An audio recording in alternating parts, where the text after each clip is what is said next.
following is a production of West Virginia Public Broadcasting. Major funding for Doctors on Call is provided by a grant from the Milan Charitable Foundation. Other funding is provided by the Health Plan, a health maintenance organization serving West Virginia and Ohio since 1979. By the Center for Organ Recovery and Education, supporting Volunteers for Life through organ, tissue, and corneal donation. By Health South Rehabilitation Hospital, serving your rehabilitation needs in Morgantown and Fairmont. And by the faculty and staff of the Robert C. Byrd Health Sciences Center of West Virginia University.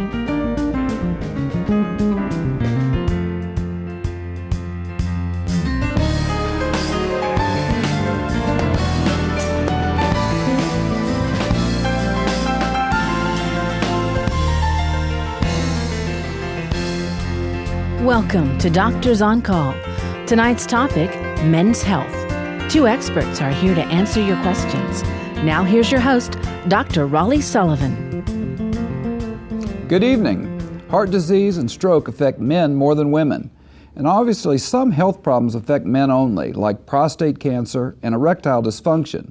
While this program is about men's health, it's a fact that it's the women in our lives that often make most healthcare decisions in the family. So this topic really is for everybody. What screening tests should men get and when should that start? Who is most at risk for heart disease? When should prostate cancer be treated aggressively or not treated at all?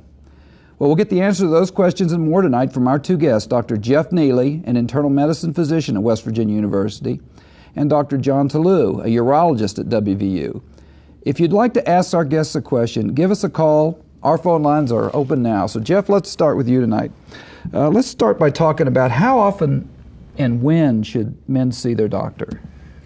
Probably whenever their wife tells them to, Raleigh, but for most men, a yearly checkup is reasonable, but we really start being more aggressive with men and prevention issues around the age of 50. Sometimes we see men earlier, but around 50 is when men start getting problems that we can fix and we can prevent health problems later in life. So at about age 50, you should definitely have had your blood pressure checked, sometimes on a regular basis. You want to have a fasting blood sugar so that you want to make sure that you don't have diabetes. Then we start looking at lipid profiles, the cholesterol, triglyceride, the low density lipoprotein, which is the bad cholesterol we look for in men. And then we often look at simple things like immunization status. Are you up to date on your tetanus shot? Do you want a shingles vaccine starting, maybe at age 60, and planning for those things? And then, of course, we look at colonoscopy and ask if men want to be screened for colon cancer. It's besides prostate cancer, it's one of the other cancers that we can screen for and prevent a lot of disease and morbidity. Well, obviously, I may want to talk some more about some of those things individually, but I want to get John in here. You know, prostate cancer, Jeff just mentioned it, is a real concern, obviously, for men.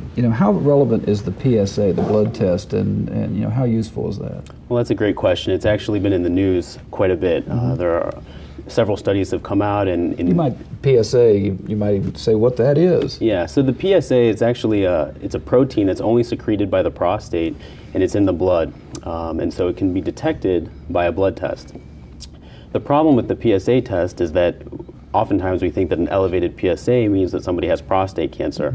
However, you can have an elevated PSA and it could mean that you have something else. As a result of that, a lot of medical professionals feel that it's not an adequate test and that we shouldn't be checking the PSAs like we have been previously. However, there is a very recent study that came out that showed that by doing prostate cancer screening, including a PSA test, we can reduce the chances of dying from prostate cancer by 20%. So we as urologists still feel that it's a very important test. We've actually lowered the age that we start testing people from the age of 50 to the age of 40 with the PSA test. Well, it's interesting. You, for those out in the audience that may not know, do you want to talk a little bit about what the prostate does? It may be kind of this mysterious area of the body that a lot of people don't know about. So the prostate is a gland that only men have. It's a cause for much frustration for many men as we get older because it restricts the flow of the urine and it makes it difficult to urinate. However, there's a protein that comes from the prostate that is in the semen, so it's necessary for reproduction. Other than that, it's not an organ or a gland that we have to have in our bodies. Okay. But Do all men need, and I want to make sure this is clear, do all men need screening for prostate cancer? Prostate cancer is a very common cancer. 1 in 6 American men will have prostate cancer.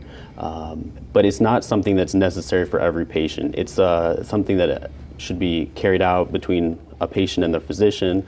A discussion should be had, but ultimately we like to screen patients who we believe have at least 10 years of life expectancy. Okay, we have our first caller. This is Michael from Tazewell County, Virginia. Welcome to the show, Michael. You have a question for us? Yes, sir.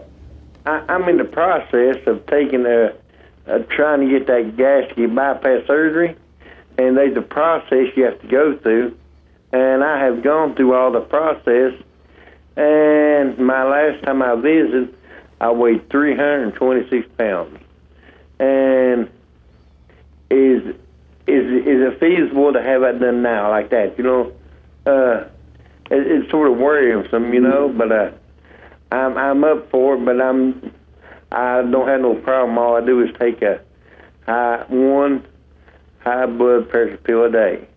Mm-hmm.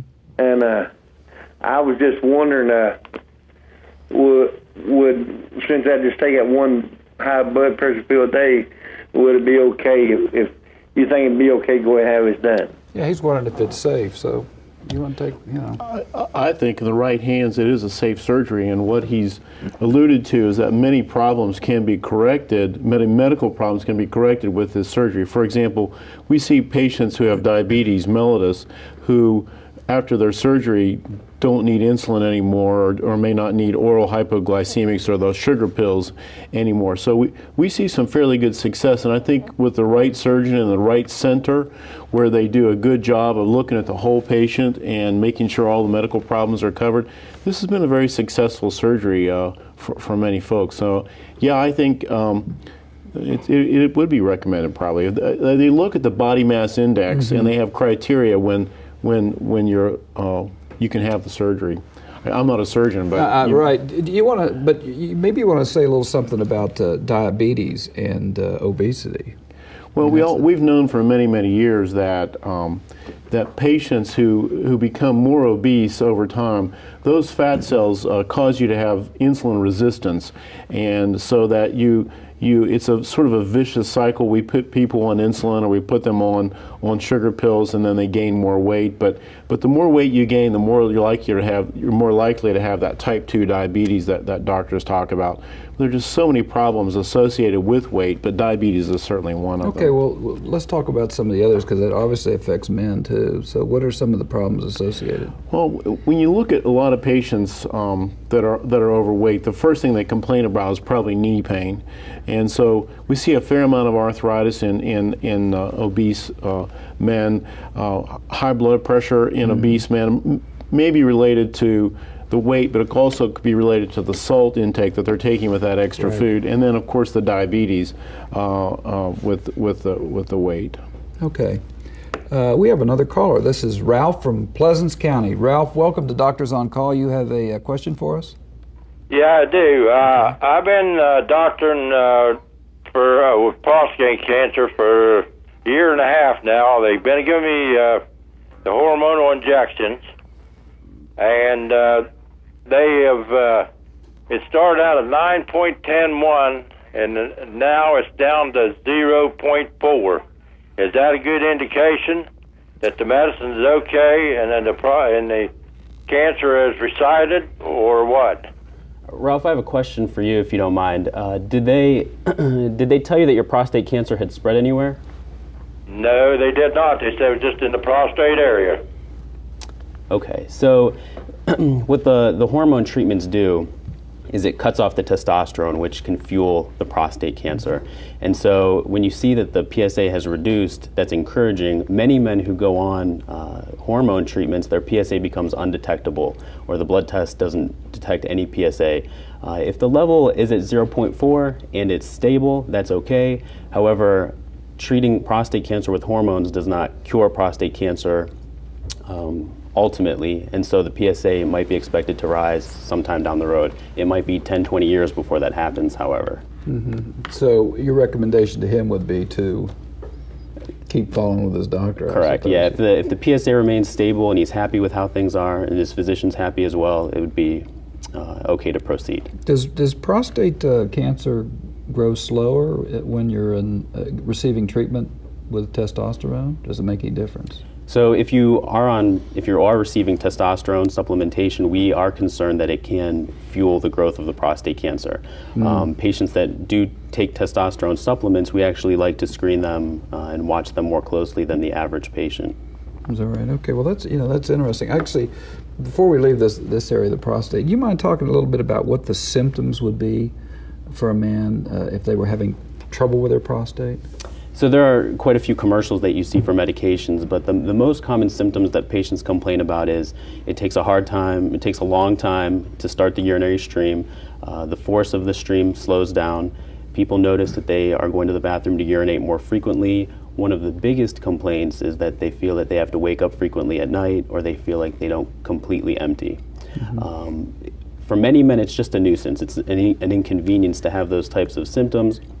But if you're not able to empty your bladder, it can cause problems. It can affect the way that the kidneys function. And so it's something that we like to keep track of and treat. Okay. Well, I think that's good information, especially since it seems to be such a common problem in men. We have another caller. This is Clarence from Tyler County. Clarence, welcome to the show. You have a question for us? Yeah, I got a question here. I was down in Marietta Hospital about 2004 and had 5 stones in my prostate gland. And I couldn't pass water very good, and they was trying to figure out what was going on there. So they did that scope up inside there and found there was 5 stones inside my prostate gland. So they called it the green light, and cut all that out in there, and took those stones and removed them out of there. And now there's no muscle or anything in there. What would be my rate of cancer now? Would I have to worry about it now or anything or not? Since they done all that, took it all out of there. There's nothing left at all. He just hauled it out like an apple, he said. Dr. Steiger in Marietta, Ohio, done the surgery. Okay. And I've had real good luck. I've had no trouble, knock on wood. And my blood tests has all come back normal, too. They got to get them checked every year for cancer stuff. I understand he's 49 years old, so. And it's a very good question, and I'm happy to hear that he's doing well at this point. There are different regions of the prostate, though, and typically if somebody has prostate cancer, it grows in what we call the peripheral zone, or the outside edges of the prostate. Usually when people have problems with going to the bathroom and urinating, it's because of benign growth or non-cancerous growth of the inside portion of the prostate. So even after a green light laser procedure, we still recommend that patients are followed because you can still develop prostate cancer after that. Okay, well that's interesting. I'm going to get back to Jeff now because I know one of the things that you do is spend a lot of time, treating men and screening for various problems. You talked earlier about the fact that you usually want people to have a doctor by the age of 50. Talk a little bit about what you might say to your typical patient about just maintaining general health. How do you approach that with your patients? Well, there are a couple of areas of concern for men. One is making sure your blood pressure is controlled. What we have found over the past 15 to 20 years is that men who control their blood pressure are less likely to have a stroke. They're less likely to have a heart attack, and also they're less likely to have problems with their kidneys. So we're very careful and very aggressive with men looking for high blood pressure and treating that. So that's one of the easy things we do, and it's an easy test to have done just about anywhere to get your blood pressure checked, not only with your doctor. I don't want to put you on the spot, but you want to talk a little bit about what the numbers might mean and that sort of thing? We think about trying to get people's blood pressures around 120 to 130 over 70 range.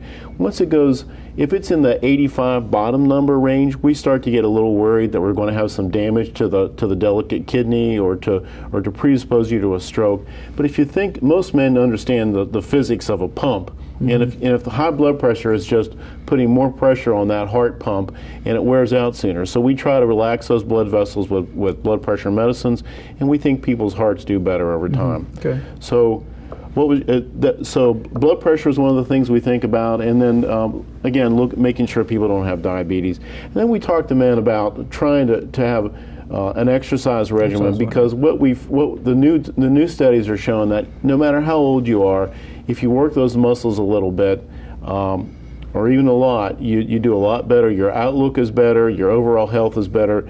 You live longer. things just go better if we keep moving, and many of us are too sedentary. Obviously, you practice what you preach, because you and I see each other in the gym once in do. a while. We have another caller. This is Paul from Raleigh County. Paul, welcome to the show. You have a question for us? Yes, sir. The house that we live in stays damp, and we have to run dehumidifiers in our basement. And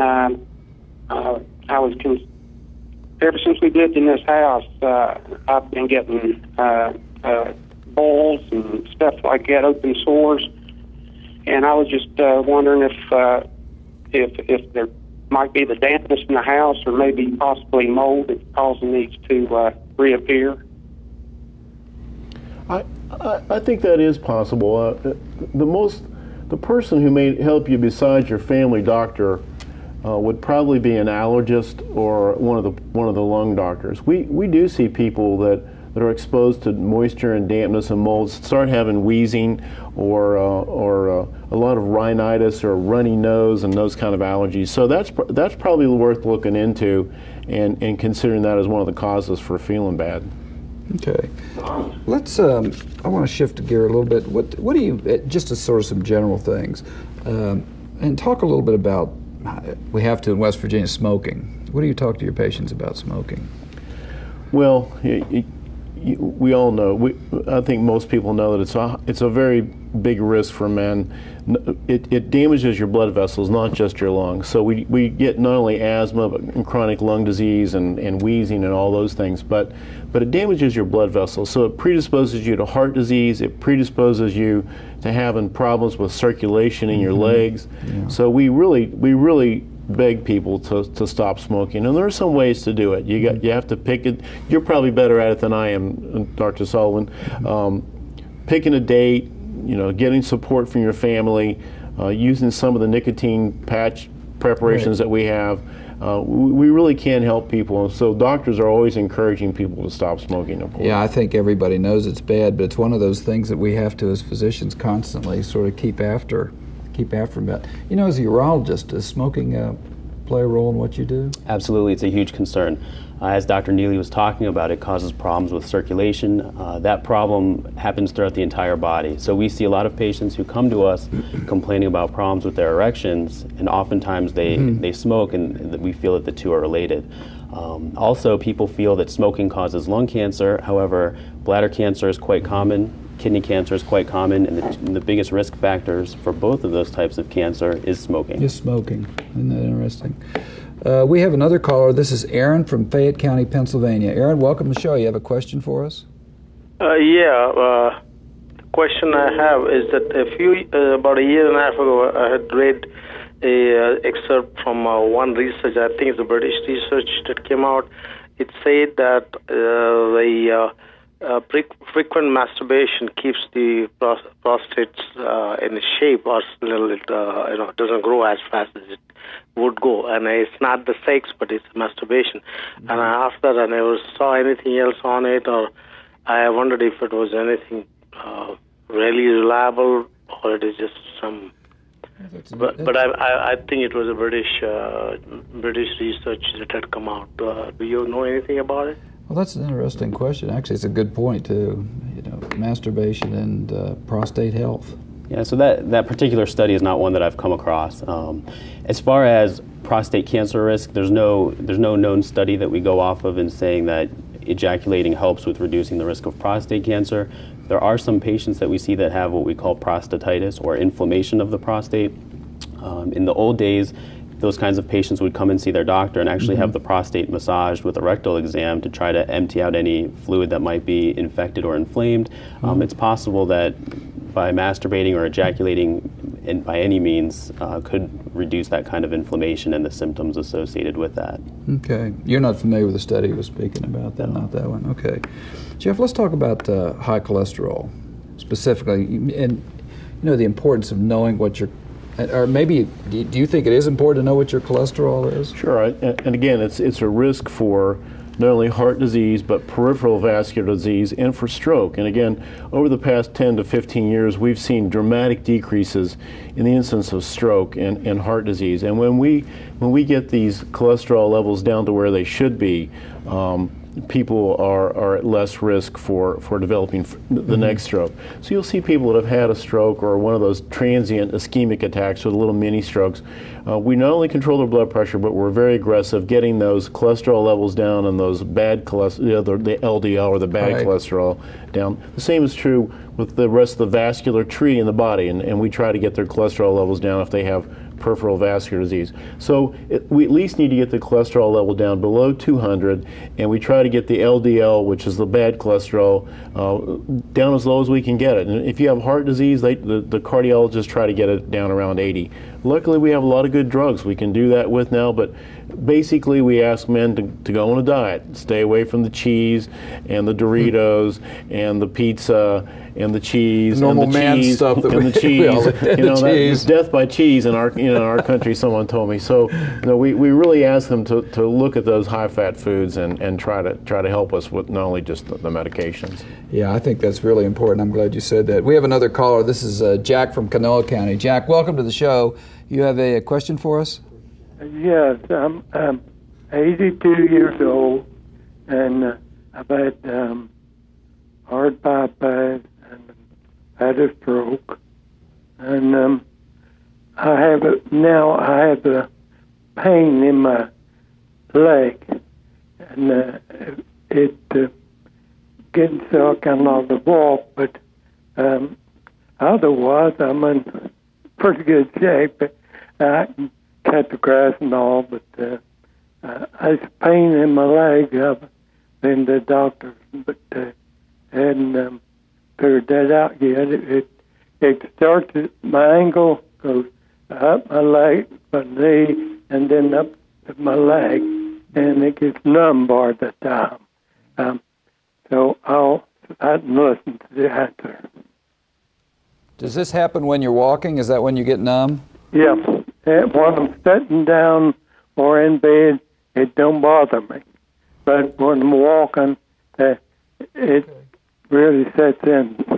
Well, it sounds like he's 81 or 82. He's got cardiovascular disease. You want to? Yeah, it sounds sort of like you've got some blockage there in the arteries in your leg.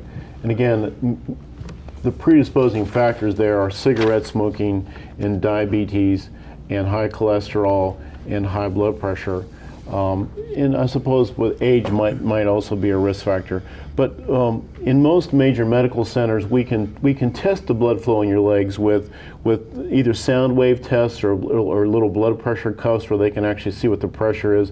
And there is a lot of help for folks. Our surgical colleagues can open some of those arteries and really make their lives much more pleasant, that they can walk without pain or having any problems. I guess the other problem might be a nerve problem from your spine that might need to be investigated, but it does sound like he's got poor blood supply going down to his legs. Yeah, he said he's had stroke, and I think he said he had a heart attack also.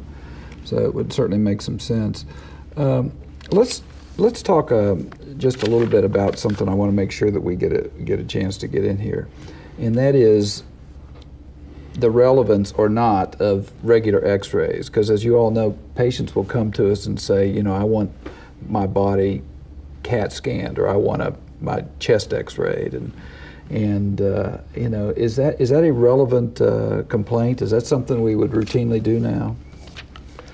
I don't recommend that.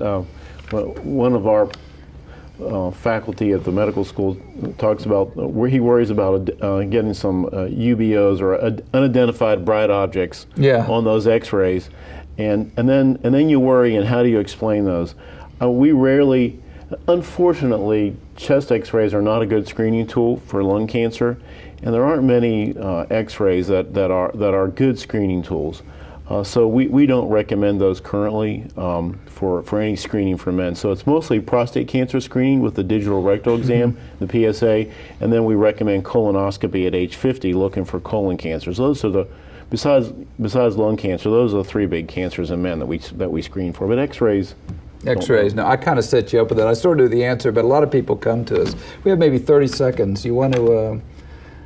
Anything you would like to say to the audience about prostate that we haven't gotten a chance to?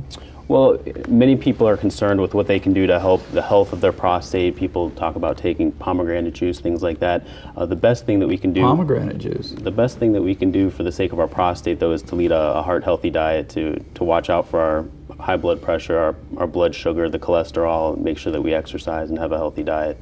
Those are the most important things for us.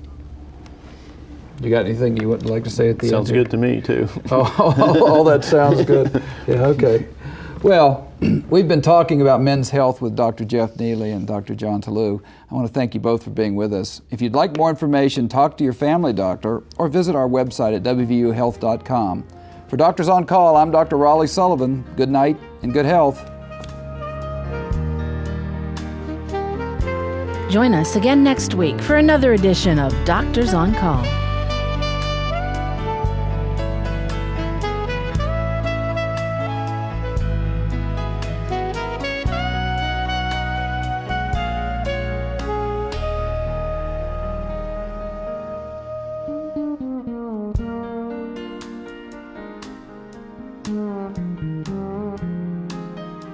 Major funding for Doctors on Call is provided by a grant from the Milan Charitable Foundation.